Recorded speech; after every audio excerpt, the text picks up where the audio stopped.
Well, hello again, friends and family. First United Methodist Church, Chula Vista, I welcome you. I know some others beyond our church have found these conversations to be helpful as well. And I'm here again with the branches, Petrina and Dr. Andre Branch, who are part of our community here in Chula Vista, part of the church community through some work that we do together with kids and that their child is a part of. And we're just thankful for these very rich conversations. So Andre and Petrina, thank you so much for your generosity in time with these conversations. And we only have 30 minutes, and so I want to jump in pretty quickly. There's really two questions that we had talked about for today's conversation, and we probably won't even have enough to cover enough time to cover all of that. But let's just jump in. The first question that we sort of left off from last week's conversation is the idea of these athletes led most visibly a couple years ago by Colin Kaepernick, who was kneeling during the national anthem and really received a lot of pushback from white owners and white politicians that he was being unpatriotic. And I suspect now that some of those people who were making those unpatriotic claims wish that they would have just taken a knee with him and joined that kind of peaceful protest rather than some of what is happening now. And I don't really know what the question is in that, but if both of you might just spend a second in talking about sort of the development of that protest, and we went from there, something that tried to start visibly and peacefully, to some of the pain and anguish that we're at now, and the problem hasn't been dealt with, and certainly not even solved, that they were talking about then. So again, I'm not sure what the question is. Well, first, let me say thank you again for having us to address these very critical, important, and sometimes sensitive issues. Regarding the protest that Mr. Kaepernick entered into with taking a knee during the national anthem of football games, we need to be reminded that taking of a knee was not a protest against the United States. It wasn't a protest against patriotism. It wasn't a protest against the flag. It was not intended to be disrespectful. It was intended to draw attention to police brutality in a forum where there would be a wide audience who would understand that police brutality was the issue. Colin Kaepernick and others who began by taking that knee during the national anthem were protesting the excessive force that African Americans experience and the police brutality that African Americans experience that is inordinate in our society to those same kinds of incidences experienced by whites and others. Protest, we should also remember, is not unpatriotic. I remember what seems like the most famous protest associated with the United States being the Boston Tea Party, where people protested, white folks protested being taxed without being represented in this country. it seems to me they were violent in their protest, overturning tea, destroying property. Protest has been a part of what it means to be an American since the founding of this country and before. So protests should not be characterized as unpatriotic.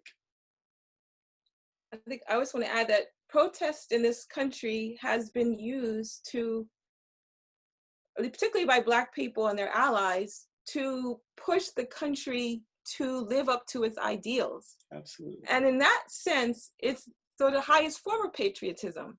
Mm. So for example, the Pledge of Allegiance includes the words liberty and justice for all. The Declaration of Independence talks of all men are created equal and endowed by our Creator with certain unalienable rights. Well, our country has not lived up to these ideals. Our country has not lived up to these basic statements about the rights of its citizens and the people who live here. And so Black people, including, Colin Kaepernick, have, through protest, tried to raise attention to the fact that these injustices exist, mm-hmm. and trying to move the country forward in terms of living up to these these ideals that I've spoken of. Black people have had to use protest in almost every aspect of our lives in order to move the country to be treated fairly, to have basic rights. For example, in the 50s and 60s, we saw the Montgomery bus boycott. That bus boycott was because of Jim Crow laws, and out of that boycott came changes in laws related to the bus system in Montgomery, Alabama. We saw the sit-ins where, start with young Black people, college-age students, high school students, sitting in lunch counters in the South because they otherwise couldn't be served there or weren't served in a fair way there. And those sit-ins led to changes in how dining facilities operated. Other protests resulted in the passage of the Civil Rights Act of 1964, the Voting Rights Act of 1965, and the Fair Housing Act of 1968. Those all came out of protest. So protest is not unpatriotic. It's been a needed tool to move this country forward. And I'm glad that now the NFL has essentially reversed itself. Absolutely. And I'm just waiting, though, to see if Colin gets a job.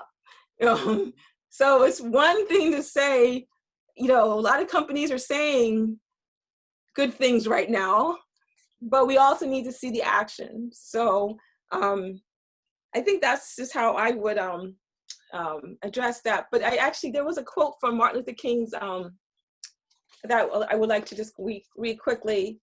It's from his letter from the Birmingham jail that was written in 1963. And I just want to quickly read this quote. Actually, we who engage in nonviolent direct action are not the creators of tension. We merely bring to the surface the hidden tension that is already alive. We bring it out in the open where it can be seen and dealt with. Like a boil that never can be cured as long as it is covered up, but must be opened with all the ugliness to the natural medicines of the air and light. Injustice must be exposed with all the tension its exposure creates to the light of human conscience and the air of natural opinion before it can be cured.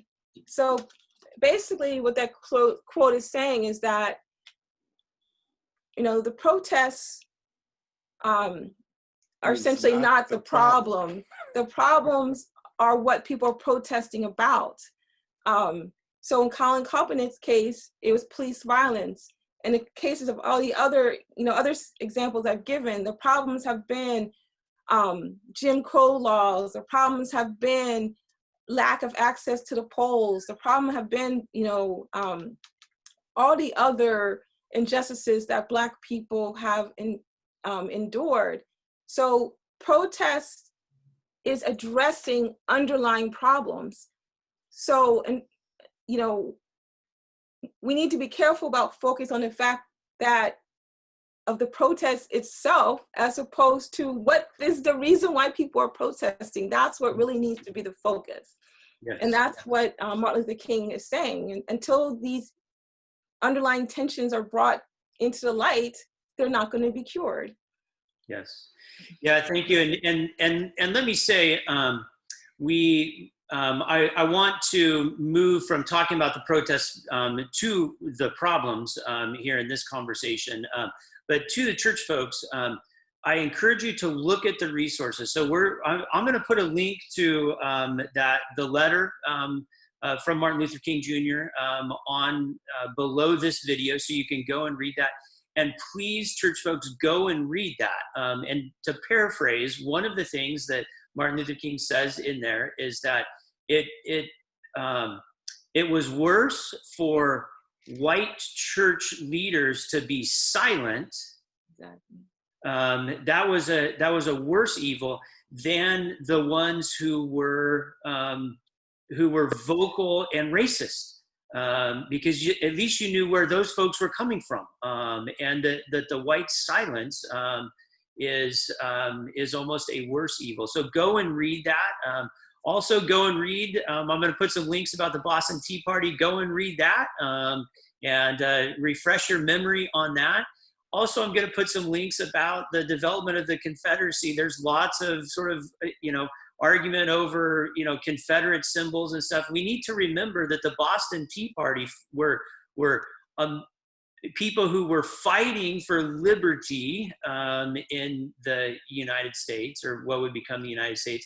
And the Confederates were treasonous against the Union, and were only there for a few years. But for some reason, we want to remember those folks and not remember other folks. So we're going to put all those links there so you can go and study and be reminded of some of our history of protest and what that means. So let's talk about the problem. So let's talk about police brutality. Say one other thing related to the protests. There needs to be a distinction made between the looting, the burning, the killing, and nonviolent, peaceful protests. We started this conversation talking about Colin Kaepernick. There was nothing violent about taking a knee and calling attention to police brutality, which is violent. Yeah, I'm glad you said that, because all my comments, as well as Martin Luther King's approach, was all nonviolent. Yes. Thank you for that. So talking about police brutality in the conversation last week, and if you haven't watched that, you can go back and watch that on our YouTube channel. We talked about this idea of defunding the police and directing resources to different places to be able to do more work in the community. One of the questions that we received that I passed on to the branches, it has to do with the kind of violent interaction between police and especially young Black men. And someone asked, sort of it's a hard question, as we've talked about, but someone said, why don't these young Black men just obey the orders of the officers? Wouldn't that decrease the violence, and wouldn't that be part of the solution? We've talked before, we recorded this piece of the conversation, that there's about 100 different things wrapped up in that one question. And so we're going to spend some time just unpacking that a little bit. So Last week, we talked about the history of the police in the U.S., founded to capture runaway slaves, that's where we began. And somehow we now get to a conversation of why don't young Black men just listen to the police and therefore be able to save their lives? I think I'll just start. You did talk last time about the history of the relationship between basically the Black community and the police, and as you just recounted, policing started out of efforts to recapture people that were trying to escape slavery. And as we talked about last time, we also talked about, you know, how police have been used to enforce Jim Crow laws, how police have been used to have put dogs on, you know, peaceful protesters. We've talked about how in the Tulsa race riots, a mob of white people essentially burned down the homes and businesses of Black people, and police were actually not defending the Black people's properties and lives, were actually joined in on that. So there is just a terrible history of the relationship between Black communities and policing, and it's a very ugly and violent history. And there's the videos that we've seen also highlight what Black people have been saying all along. I mean, we've seen numerous instances of violent behavior by police that have now been captured on video. And so now some of what the Black people have been saying all along is being, people are able to see it. There's a lot of, this question just raises so many issues, but one of the things I wanted to talk about is that question seems to grow out, well, white people have a different, white people are dealt with by the police differently than Black people. And so I think white people, if they want to be allies, they have to realize that their experience, their view, their connection, their relationship with the police is a lot different than the experience of Black people have had. What were you about to say? Well, connected with that is a recognition that it is extremely difficult for some white people to admit that there is a difference in the way police respond to them as compared to police responses to Black people.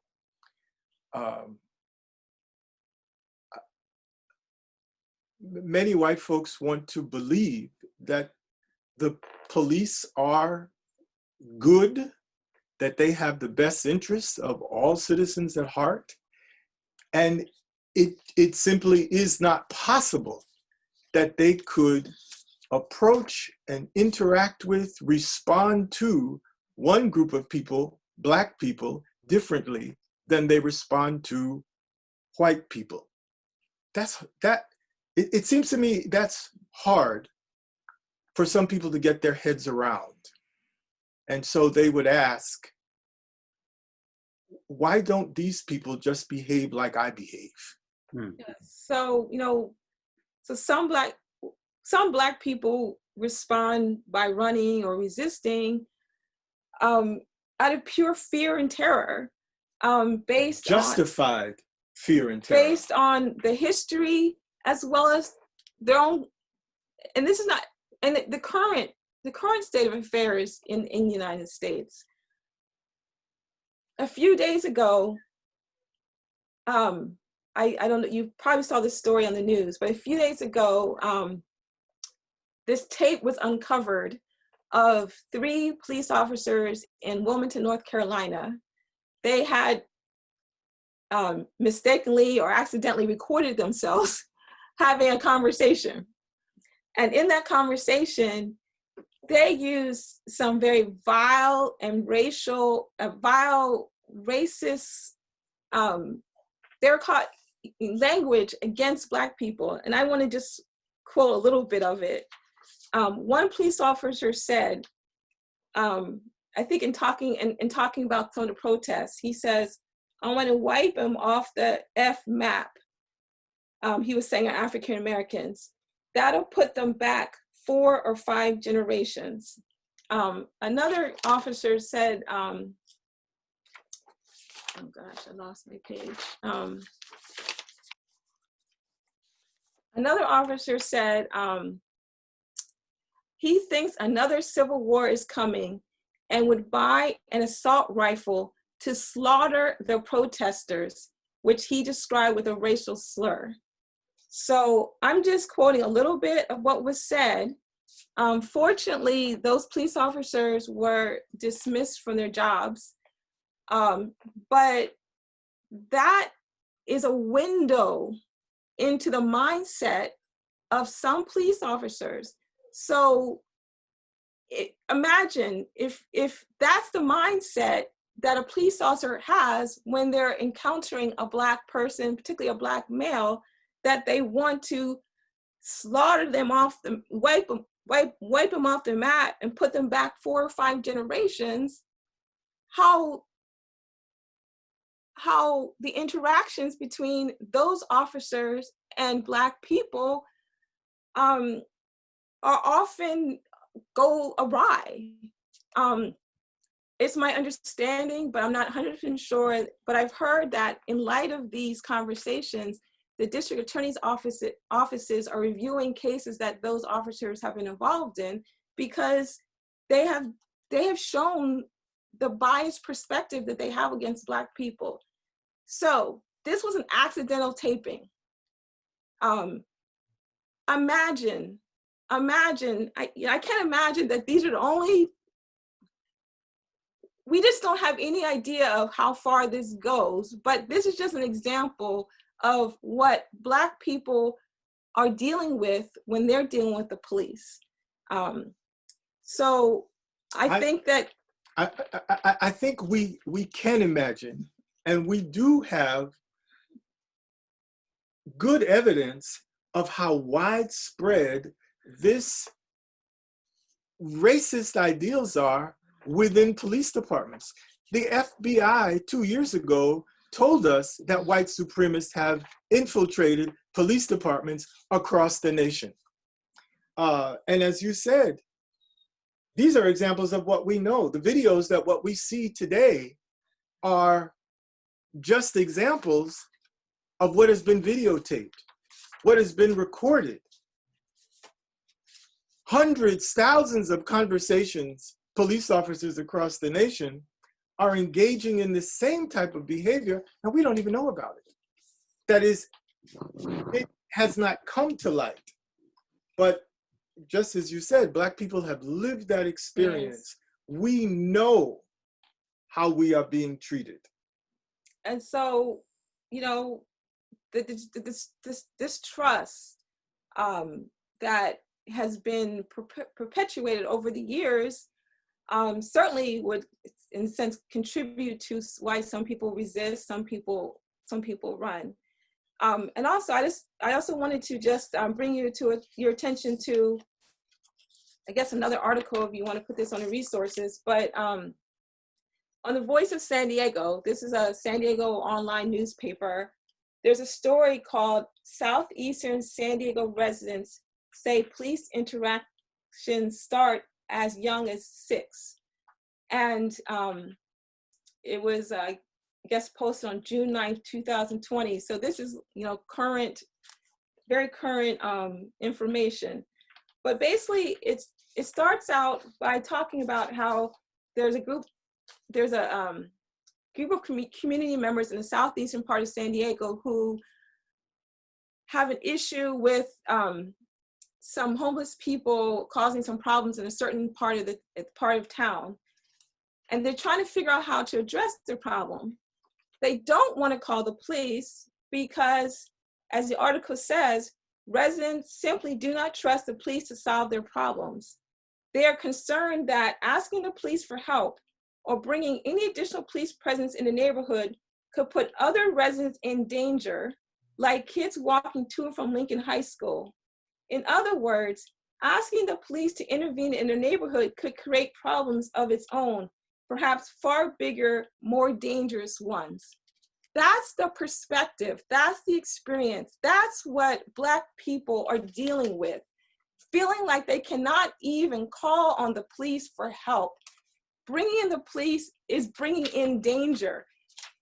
Bringing in police, they feel endanger their high school children. So when someone says, oh, why don't you cooperate? Why don't you obey? It raises so many issues about the history of this country and how we've been treated, and the distrust and the violence that has been brought upon us, that we can't even use this resource, a resource we pay taxes for. We can't even use it. And then the story goes on to have several members of the community, I think there's 5 or 6 people, recount instances of police bad treatment they've received by the police over the years. I'm not going to go into all the stories, but there's one man talked about, you know, when he was 15, he and his friend were walking home from playing softball. The police encountered them because I guess somebody had broken a window somewhere. He talks about they surrounded us, they started searching our pockets, made us sit on the ground. He said the officers didn't even seem to be questioning them with the purpose of getting information to help solve the crime. He said they were assumed to be guilty and felt that they were being harassed. And now this man's perception of the police is this. The man said that the experience made him lose 100% of the trust he had in the police, and was just the first of many encounters he had to deal with. He said, the police here have been more like a military unit per se. They act like an occupying force. So all this is just to say again that there's just been so much mistrust, so much bad treatment by communities of color that, you know, certainly that causes some people to resist, that causes some people to run. But let me then go to another step. The suggestion that, or the focus on why don't Black people comply or cooperate is a distraction. It's a distraction from the fact that police have been engaged in all sorts of misconduct. All these videos we've seen are showing us, shining a light on the problem of misconduct. So by suggesting, you know, it's almost like blaming it's more than misconduct. It's outright lies and criminal behavior. Yeah, the question is like kind of like blaming the victim. What about this system? What about this system of, it doesn't focus on the institutional racism. It doesn't focus on the underlying conditions that, you know, may cause police to have to be involved in communities. It doesn't focus on the history of violence against communities of color, like in the Tulsa. It doesn't focus on the lack of access to the polls that Black people have experienced. It doesn't focus on lack of educational funding. It doesn't focus on the redlining that led to disinvestment or lack of investment in communities of color. It doesn't focus on any of the underlying issues of this country, particularly police misconduct. It focuses on the behavior of Black people. And it also doesn't recall the incidences of Black people complying with the police and still losing their lives. Mm-hmm. Philando Castile was in the process of complying with police to produce his license and registration, and he was shot to death in his car. And there's George Floyd was handcuffed on the ground with 3 police officers on top of him. How much more compliance? And he was killed in front of millions of people who watched it subsequently on a video. There's Sandra Bland. Sandra Bland was violently arrested, stemming from, I guess, not using a turn signal to change lanes. Violently arrested, and then days later found dead in her cell. Freddie Gray was already in the police vehicle being transported to the police station. He arrived there dead from, I think they said, like a damaged spine. So all these people were already complying or completely under complete police control, and they still ended up dead. Let me say, given what we know, given what we've seen, the evidence suggests that rather than not complying, or as this questioner said, having disobedience as a part of the psyche of Black men.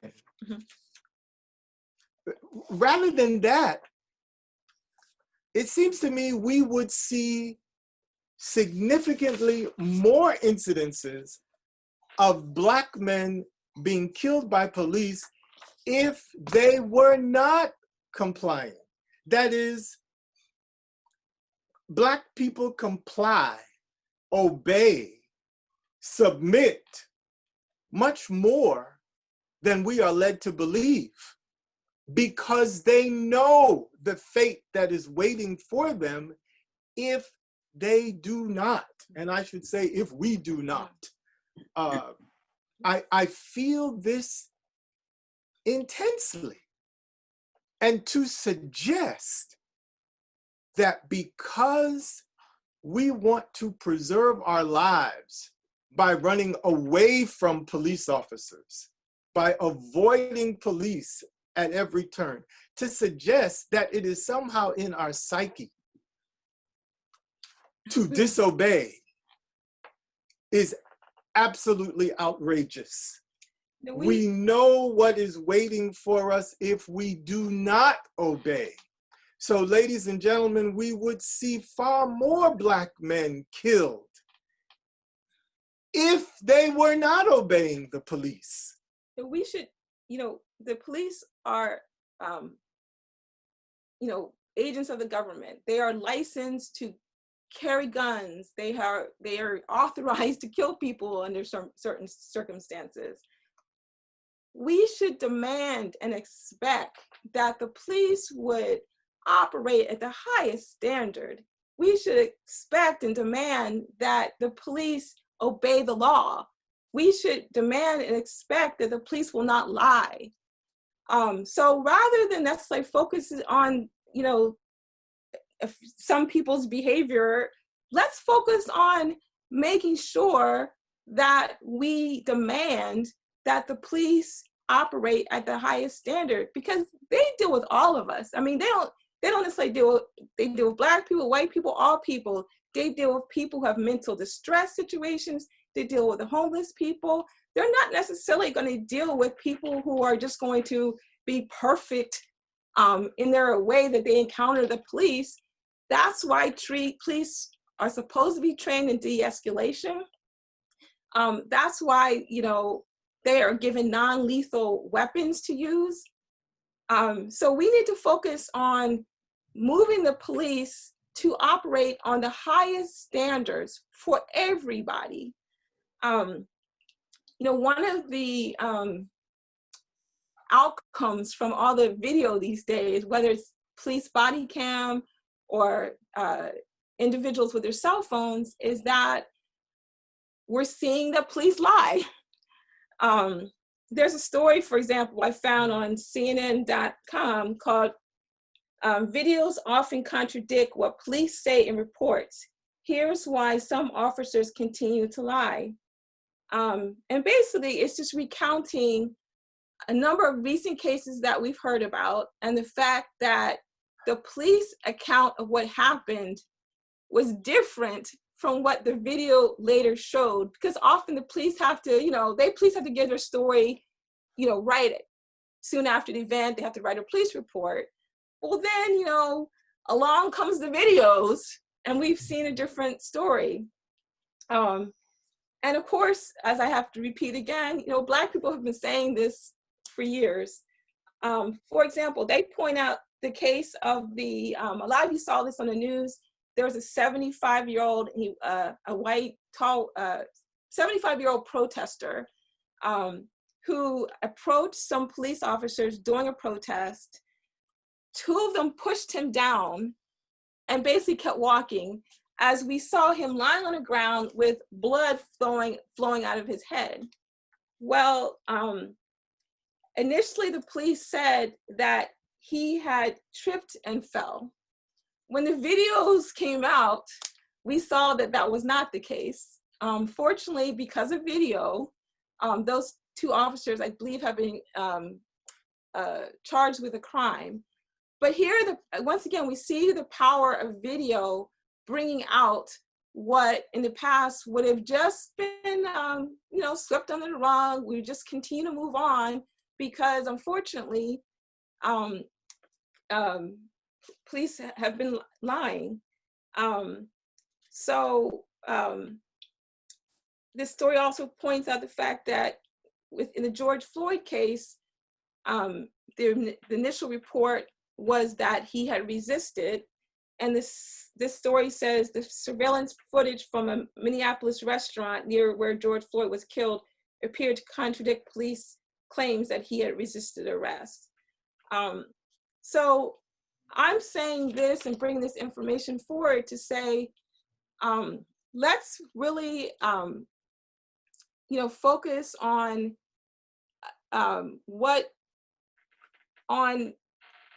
making sure that our police are operating in a way that is, in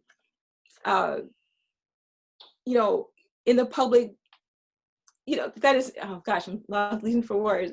They're operating on a better basis. Well, that is consistent with their oath to protect and defend. Mm-hmm.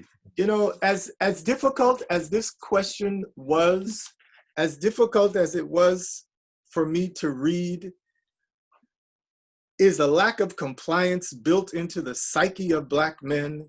Is it simple distrust of law enforcement? I'm glad that the question has come, because it seems to me this assumption that Black men and Black people have built into their psyche disobedience and mistrust and a lack of compliance is actually the sentiment that police officers take into encounters with Black people. They expect that they will not comply, that there is something inherently wrong with them, and that they need to be controlled or killed outright in order to get them to comply. Yes, this is a difficult question. I can see the passion that both of you respond with to this question, and I'm thankful for the person who wrote the question. I'm thankful for you two for the time and the careful ways in which you took to talk through this. To the church folks watching this, and we have blown through 30 minutes, and we're beyond that again very easily every time we have these conversations. But to the church folks, what I would encourage you is to hear two things in particular. Oftentimes we hear this conversation and we say, okay, what what do I do next? Well, one very clear thing we can do next is we can participate in different movements, organizations, policies that bring accountability to policing, and that there are real opportunities to work with local and governmental officials about bringing good policing into our communities. That's one thing that we can very easily do after this conversation. Another thing we could very easily do, it's maybe a little bit more difficult, but this conversation brings us really back to where these conversations began, and that is understanding our white privilege, and understanding that as an Anglo person, you might have a completely different experience and perception of police, and a whole different story. I remember, and let me just give you an example of this. So when my family was moving from up north down here to Chula Vista, it was about a 6-hour drive. We were home shopping or something. We hadn't moved here yet. It was late one night after midnight. I was driving my wife's car, which was a car that went a lot faster than the car I usually drive. And here in San Diego, I got pulled over by Highway Patrol. Pastor, I'm only smiling because you said it went faster. It clearly was not me driving. Oh, God, no. So it went faster. It's 1 o'clock in the morning, all right? And it's about a 6-hour drive. So I've been driving for a long time. I'm almost there. It's late. It's 1 o'clock in the morning. I'm sitting in the car, and it's a nice car. And the officer comes up to the window and says, "Do you realize I've been following you for 10 miles?" I said, "No, I did not realize that." And the officer said, "Do you realize that you've made no fewer than 8 moving violations in those 10 miles? Your speed, change of lanes, whatever." He asked to see the paperwork, my license and the paperwork for the car. So my license is from where we are moving from. I was not local. The car was not registered here locally. He asked what I was doing here. I said I was being transferred down here and I was coming into town to do some home shopping. He said, "Drive slower next time." Didn't give me a ticket, nothing. What I want folks to understand is that one of the things that I need to understand is that experience for me needs to be understood from a uniquely white experience. Someone from out of the area making multiple violations very late at night. That was a very different experience for me than it probably would have been for a person of color. And we need to understand that the privilege that comes along with our whiteness so that we can then be the right kind of allies for folks. And I wanted to share that so that those who are watching and hearing this conversation, that I just want to push us to understand some of the systemic underlying parts of this conversation. When we deal with policing, as the branches have shared with us, there's a long, long, painful history for people of color that is very different from some of us. And we need to understand that as we're trying to help make this country and this world a better place. So this is, again, way over 30 minutes. May I just offer one? Absolutely. I want to give each of you closing thoughts here for this conversation. Well, I just want to encourage those who are watching to follow the reports about what's called qualified immunity that police officers have. I won't go into it because, as you reminded us, we are over time, but there are lots of discussions now about something called qualified immunity that police officers have as they do their job. Qualified immunity gives police officers wide reign over any and all manner of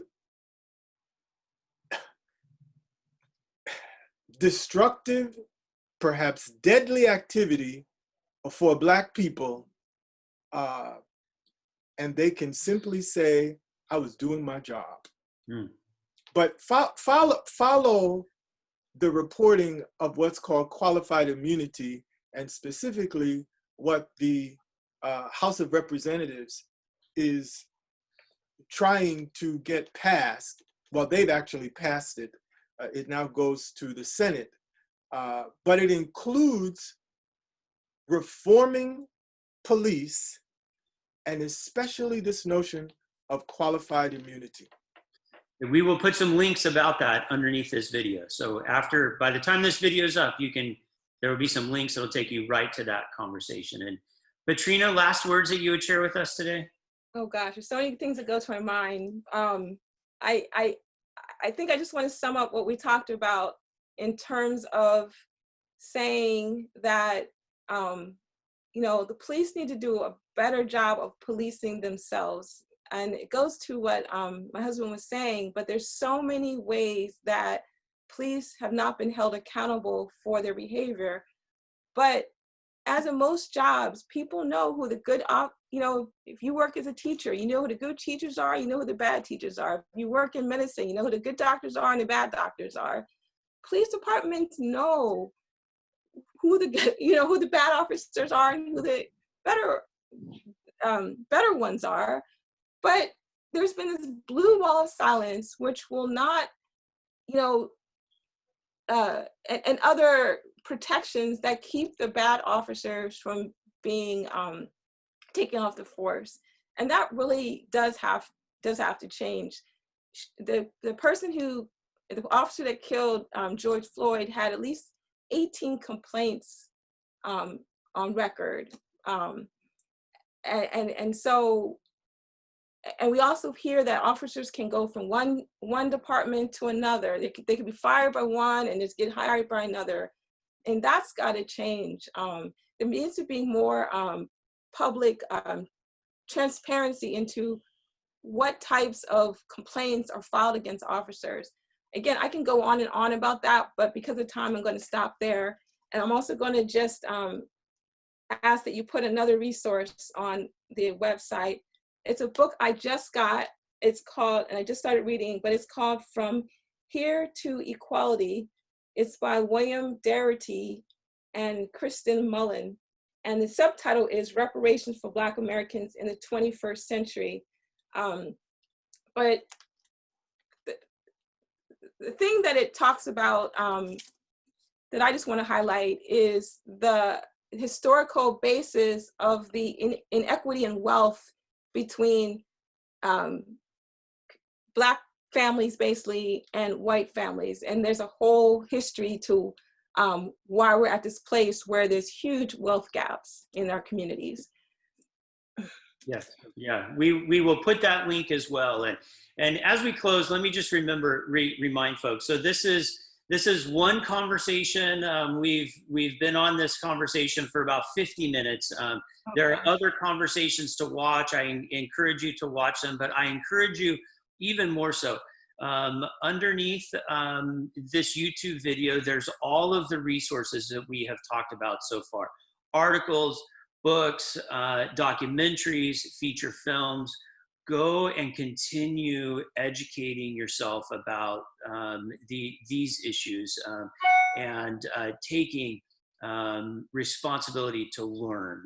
This is one conversation. Let it be a springboard to many other conversations and ways of learning that you can take part in. So again, to the branches, thank you for your generosity of time. Thank you.